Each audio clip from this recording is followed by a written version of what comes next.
Ethiopia and Somalia reiterate commitment to peaceful resolution of differences.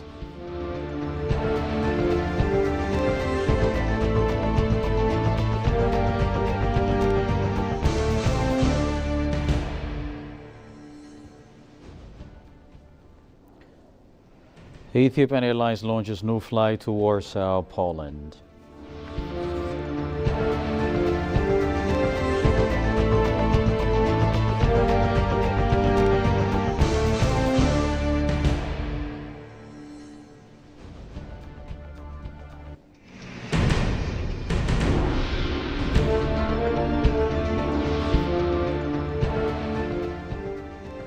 Hello and welcome to EBC World. I'm Asgid Omatnaf with the hour's latest. Foreign Affairs Ministers of Ethiopia and Somalia reiterated their commitment to the peaceful resolution of differences. Ethiopian Foreign Minister Taye Asqassalassy and Somalian Minister of Foreign Affairs and International Cooperation Ahmed Mualim Fiqi convened on the 1st of July 2024 in Ankara at the invitation of Turkey Minister of Foreign Affairs Hakan Fidan.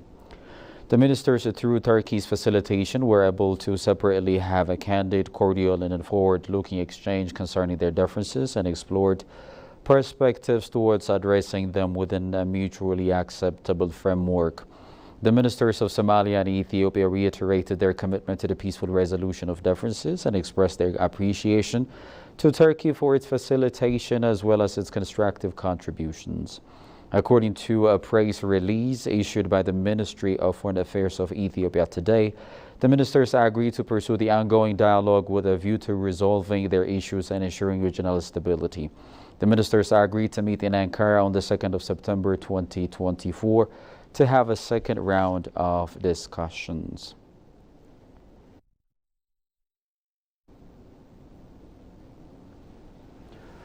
House Speaker Tagas Jafo and high-level delegation from Azerbaijan led by Minister of Ecology and Natural Resources Mukhtar Babayev exchanged views on ways of enhancing cooperation and addressing global climate challenges yesterday.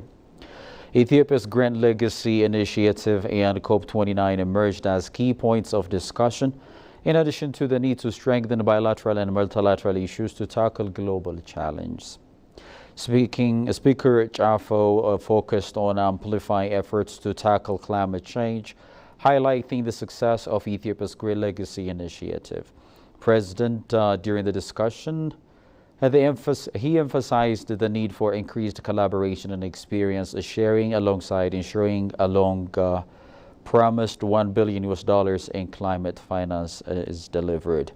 Mukhtar Babayev, who also serves as COP29 president in addition to his position of Minister of Ecology and Natural Resources, clarified that the purpose of the visit is to understand climate change actions in Ethiopia.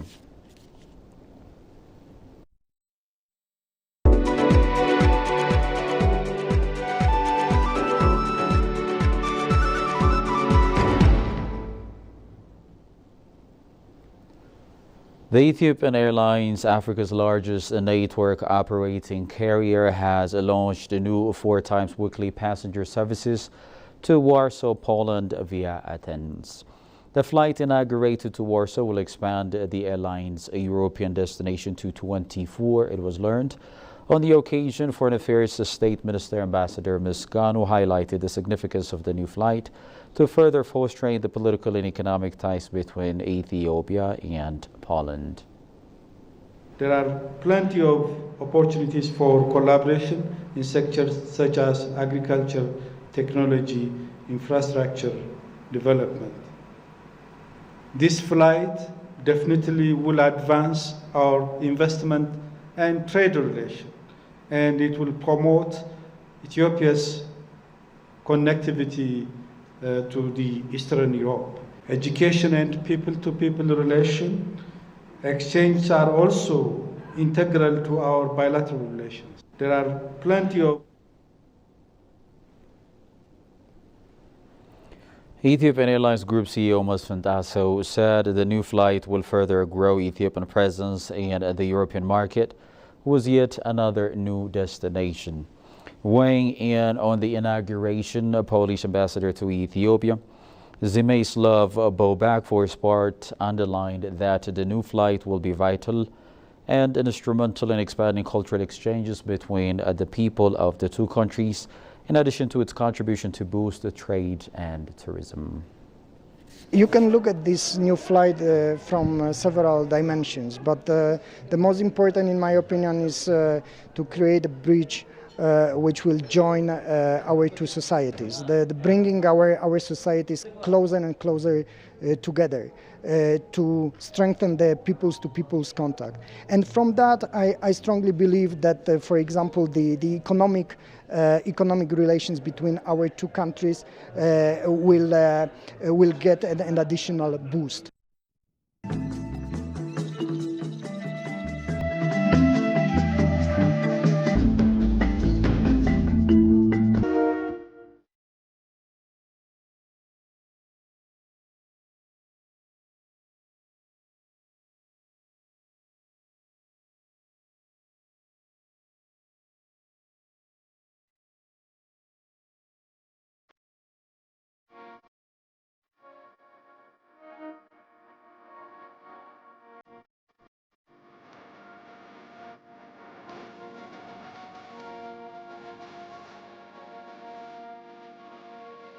The city is one of the leading tourist destinations in Ethiopia, with a variety of attractions in the nearby Lake Tana and Blue Nile River. The city of Bahir Dar literally sits on the shore of Lake Tana and is the largest lake in Ethiopia and the source of the Blue Nile. This lake makes Bahir Dar different from other cities of Ethiopia and gives that feeling of health resort city. Okay. So guys, this is the boat. I have the whole boat, guys, just for me and my captain.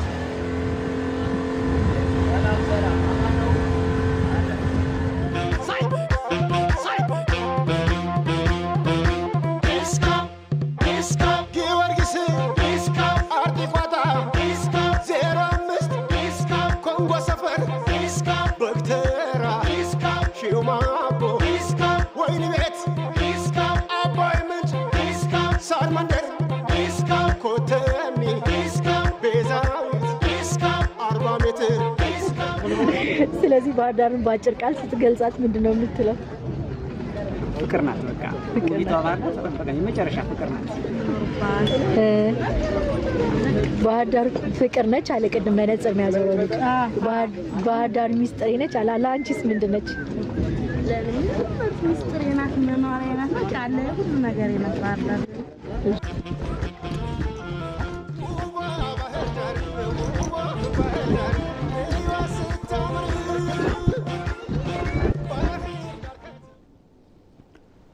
An expert says the African Continental Free Trade Area Agreement allows the African countries to move towards a harmonized trade regime. Talking to EBC World, Bitain Chikwane underscored that the FCFTA now takes into account the interests of certain groups of the society that were previously not properly glossed over. To Gisana tells us more. Launched in 2019, the AFCFTA is a free trade area by African countries to create a single continental market with a population of 1.4 billion people and a combined GDP of approximately 3.4 trillion USD.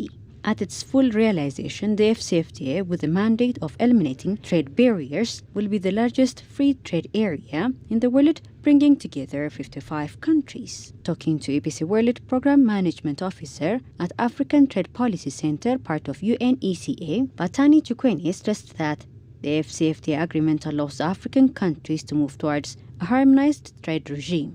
The AFCFTA agreement allows African countries to move towards a harmonized trade regime where we harmonize rules of origin across all the regional economic communities. We now have a single set of rules of origin under the AFCFTA, and what that does is to simplify and reduce the cost of trading for companies that operate in Ethiopia. You don't have to comply with different regimes of rules of origin. You just have to comply with the AFCFTA rules of origin, and you have the whole African market in your palm. the ability to produce for a market of more than 1.2 billion people, the scale that involves is a gateway to profitability for Ethiopian businesses, is a gateway to access to quality products from other countries coming to Ethiopia, and Ethiopia also exporting to other countries.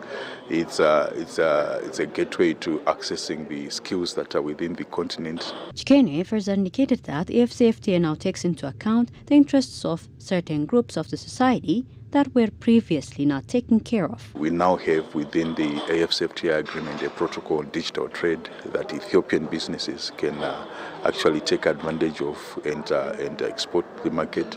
We now have a protocol on women and youth in trade, again an instrument that can be used to empower constituencies that have previously not been taken care of in a trade agreement. The AFCFTA now takes into account the interests of such groups. So the benefits are numerous, and the most important thing is the step that the Ethiopian government has taken, which is the development of a national AFCFTA implementation strategy. Because without a game plan, without a strategy on how you are going to actually benefit from this process, from this agreement, it is likely that you may actually not get the benefits. So we commend the step taken by the government of Ethiopia in actually making this move forward to develop a strategy and plan how this agreement is going to benefit the businesses and the people, generally Ethiopians. AFCFTA is said to be a development decade that will boost intra-Africa trade and help reduce poverty across the continent when fully implemented.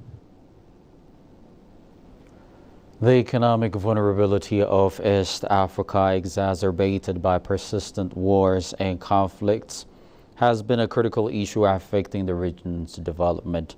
Talking to EBC World's Addis Dialogue, Dugasa Mulugeta, senior economist and researcher with the Addis Ababa Science and Technology University, commented on the immediate and long-term economic consequences and the socio-economic effects of conflicts in East Africa. According to Mulugeta, the economic development of East Africa is hindered by internal and external situations. Johannes Van Town has the following report.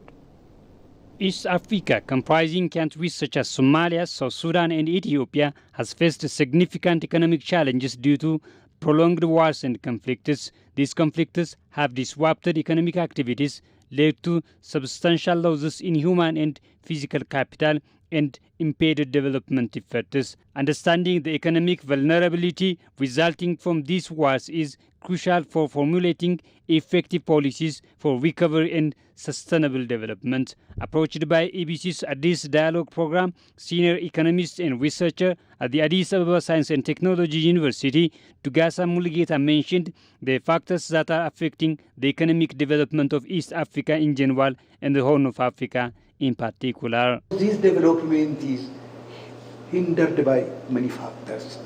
The factors are both internal and external. The internal situation is that conflict. Yes, always. Conflict is one of it, and sometimes sporadic drought or scarcity of rainfall and so forth is also one of the factors that can hinder the development of the Horn of Africa. The socio-economic effects so far in East Africa are profound. Wars have led to large-scale displacement of populations, disruption of education and health system. In addition to this, Dugasa mentioned the smooth flow of goods and services are being hindered due to absence of peace in the world. No nation can self-sufficient in producing all what it wants due to various factors. The reason is that resources are not equally distributed all over the world due to climatic condition, soil type, geography, topography, and its location. Therefore, what Ethiopia owes or produces in excess can be exported, for example, coffee, citrus fruits, and so forth. In Ethiopia, imports vehicles, machines, medical equipment, and so forth from the rest of the world. Selling it is what? It is produce or agricultural products. This can be hindered directly or indirectly by peace that existed all over the world. The economic vulnerability of East Africa due to wars is a significant barrier to the region's development, and for the intended economic integration, countries should settle disputes peacefully, the economist noted. The East of Africa in general and the Horn of Africa in particular is directly affected because we rely upon import of goods and services either at Djibouti port, nowadays at Lamu, or maybe at the Umara or Sudan. If there is no peace in Sudan, it is difficult to import goods and services through Umara or Matama and so forth. Wow. The same thing is true in Barbara or Kismayo or Busaso or Somaliland. If there is no peace in Somalia, it is difficult to import goods and services through Togochale and Jigjiga. Yes. Or the same thing is Lapset or Lamu with Kenya. It is the South Sudan and so forth. So peace is one of the most important criteria that can affect movement of goods and services. The immediate and long-term economic impacts coupled with profound socio-economic effects highlight the need for comprehensive recovery strategies, it was learned. Well, before I leave, here is the recap of the top stories once again. Ethiopia and Somalia reiterate commitment to peaceful resolution of differences.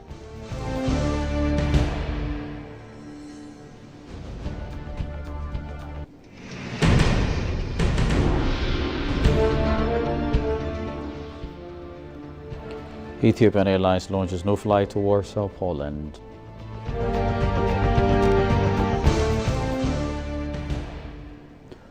Well, that's what we have for the hour. Many thanks for watching. I'm Oscar Dumat now. Bye-bye from me.